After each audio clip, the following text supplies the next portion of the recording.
What's up, y'all? It's FortWorthFabian, BigBossFabo, back with a video for the channel, man. I'm actually doing a reaction to hear what shocked ex-FBI agent had to say about Idaho suspects' behavior after killings. So whoever put this title up on CNN butchered it. They put, hear what shocked FBI agent about Idaho suspects before after killings. I had to kind of correct it for it to make sense. Hear what the shocked FBI agents thought about. They missed the word. But anyways, this is on CNN. This actually dropped 2 days ago. And as you guys know about the Idaho killings, you know, honestly, I had to kind of take some time to kind of watch the different news releases, kind of the articles about what had happened, because I didn't really catch wind of it initially. But just to kind of give some context, right? The brutal murders of four University of Idaho students who were found stabbed to death in their off-campus home in Moscow, Idaho. Oh yeah, so this is the one with the girls, right? There's two girls who were really good friends. And they hadn't, I think the last time I had caught insight into the case, they didn't really have a current suspect, right? So November 13th sent shockwaves across the college town, which hadn't seen a murder in several years.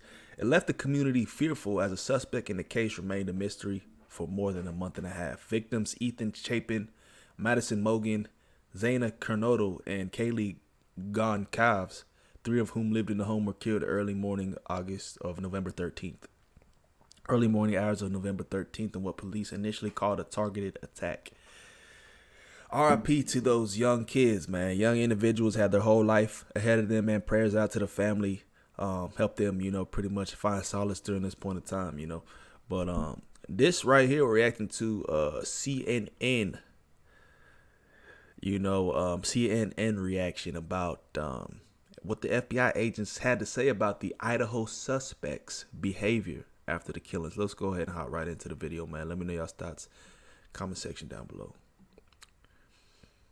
From police and a crucial witness and compelling information from police and a crucial witness revealing new details about the savage murders of four university students.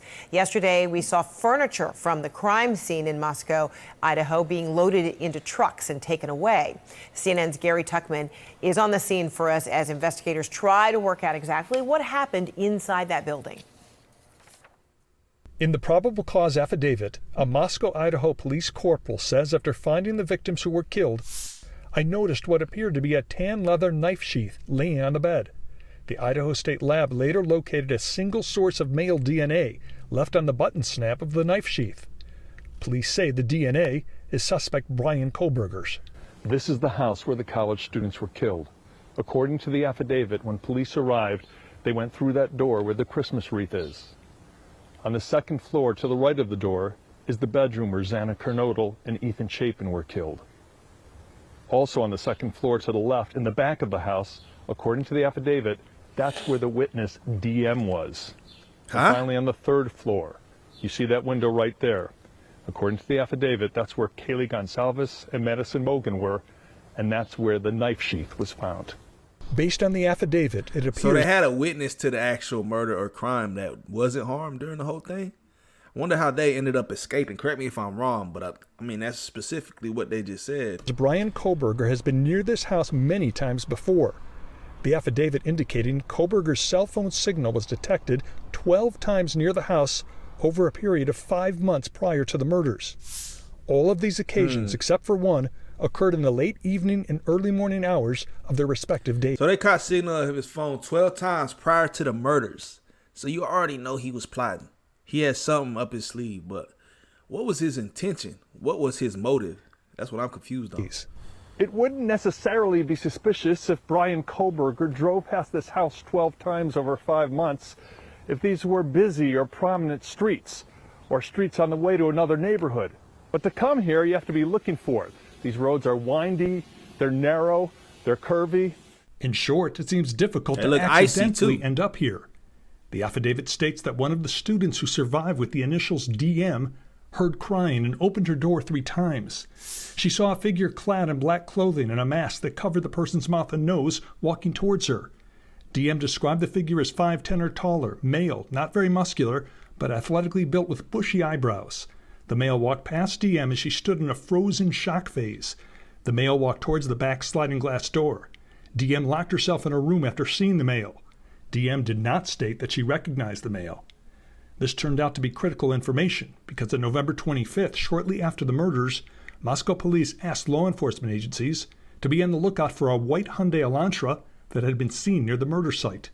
4 days later, police discovered a white Elantra in this parking lot just across the state line in Pullman, Washington. According to the affidavit, what do you want? Want a job that I don't hate. Buddy had an intent to kill those individuals, right? If you see a witness, an eyewitness, and you don't even try to, I guess, silence that witness, you already had a mission to kill the other individuals in the house. it was registered to Koberger, who lived up these stairs in this townhouse complex. Police acquired his driver's license information, and they say, according to the affidavit, that it was consistent with DM's description of the man she saw, who was wearing black clothing and a mask. The affidavit does not contain information about motive or if the alleged killer knew any of the victims, but authorities could very well have leads about those topics that are not being publicly released yet. Next Thursday in this courthouse behind me, Brian Koberger will have another hearing. This will be a status hearing to discuss scheduling in the case. Within the next couple of weeks, he will be arraigned, where he'll likely issue a plea. Let's bring in now Tracy Walder. She is a former CIA officer and a former FBI special agent. Tracy, so good to see you. So I want to ask you about all of the things that we've been learning about the suspect, but I do want to caution viewers that there are some graphic details that could come up in our conversation. So do want you to be braced for that. So Tracy, what does it tell you? That the suspect was allegedly around the house multiple times before the killings. Well, thank you so much for having me, Frederica. So what that does tell me is that he was indeed, unfortunately, stalking these victims, because what's also important is the absence of cellular information during that time frame of the killings that you mentioned. So to have your cell phone ping around that area when you don't live in that vicinity, his vicinity at WSU would have hit on a different cell phone tower. 12 pings in the time frame leading up to the killings, in the months leading up to the killings, that's significant. But what's also significant is that there was no cell phone activity for 2 hours. Is it your suspicion that there was some sort of interaction? I mean, you are, using the word stalking. There was some interest that he allegedly had in these victims. Do you feel like it may have been precipitated by some interaction? I mean, how would you examine the evidence to discern that? So one of the best ways to get information to discern that would actually be social media. Had he had any interactions just in terms of liking things on their social media or vice versa? Nah, I think homie just a stalker. A lot of times they don't need to even interact with the individuals that they're hunting. They just observe from a distance, look at photos. There's the two types of criminals. The ones who try to be in the eye of the actual victim, and then maybe they get turned down, and that actually makes them snap, triggers them to do something outlandish. Or the individual who just calculated, he was conniving on doing it the whole time. I'll just keep my distance. I'm going to observe. I'm going to watch you. I'm not going to like your photos. You know what I'm saying? I'm not going to talk to you or even interact with you. I would just stalk you until the day homie going to commit the crime. I think he's one of them kind of individuals. I do believe, and I've always kind of aspired to this theory and agreed with this theory, that he came into contact, but it was most likely brief. It may not have even piqued the radar of the victims. And I believe that's probably how he selected one, two, or all of them as his target. So social media would really come into play there, as well as witness testimony of any interactions. And then investigators clearly are probably still poring over all the social media, presence of any and all of the victims. And I recall hearing from many who have looked at a lot of the Instagram, there's a lot of information there. There's a lot of activity that has been posted by these victims. So police say Koberger, he also cleaned his car very carefully and also took care of disposing of trash at his parents' house. So we know that he had been studying criminology. What does all of this tell you about his awareness? What you mean? He was calculated. You even said it yourself. He was studying criminology. What does that tell us? You probably would have had a serial killer on your hands if he had gotten away with the crime. You know what I'm saying? Perhaps using information he has learned as a student. I mean, preparing himself for not just the crime allegedly, but for afterwards.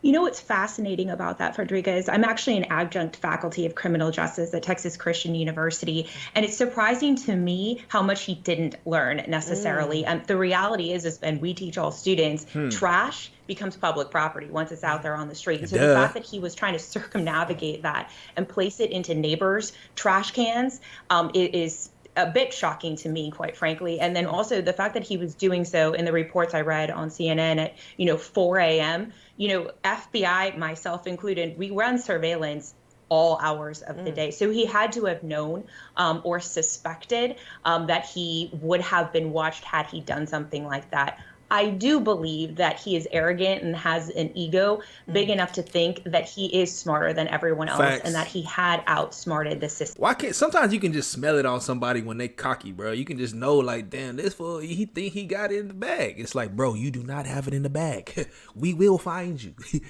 You can just tell sometimes when a dude think he's so smart, and it's like, bro, because exactly what she's saying, I'm guaranteeing he would have typed.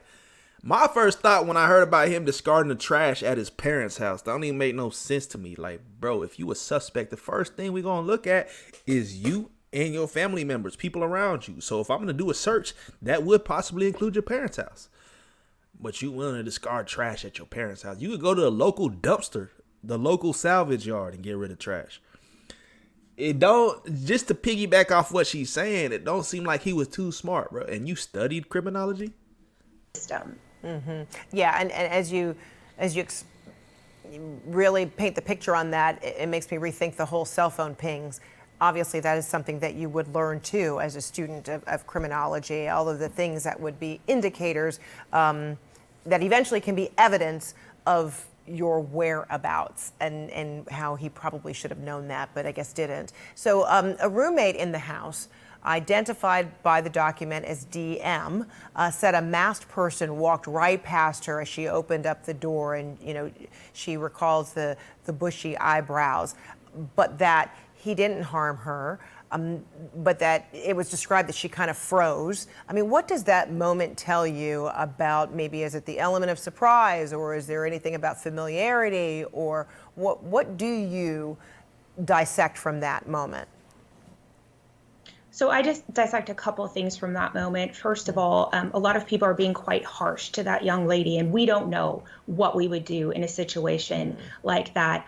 I truly think that he probably didn't see her. I believe that she saw him. I looked at the floor plan of the house again just to kind of figure out what that angle would have looked like. I believe that after he most likely killed Xana and Ethan, he was just looking to get straight out of that house. And if she just had her door just cracked a little bit, he very well may not have seen her. And I think that that's she probably what it is then. Completely froze at that point. So in my opinion, that's what happened there. But I do believe Kohberger was probably familiar with the house, and that he had to go all the way up to the third floor for two of the victims.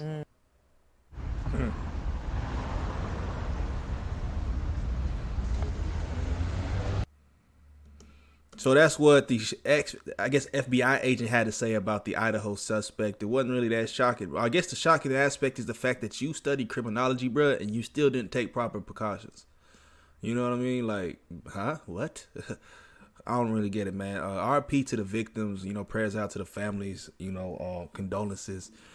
Hopefully, justice is served.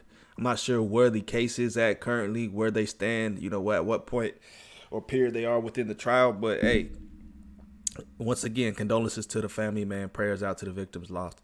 With that being said, let me know your thoughts on this one in the comment section down below. Like, comment, subscribe, hit notification bell, follow me on Instagram, Twitter, FortWorthFabian. It's the road to 1 million subscribers, man. Peace, love, we out.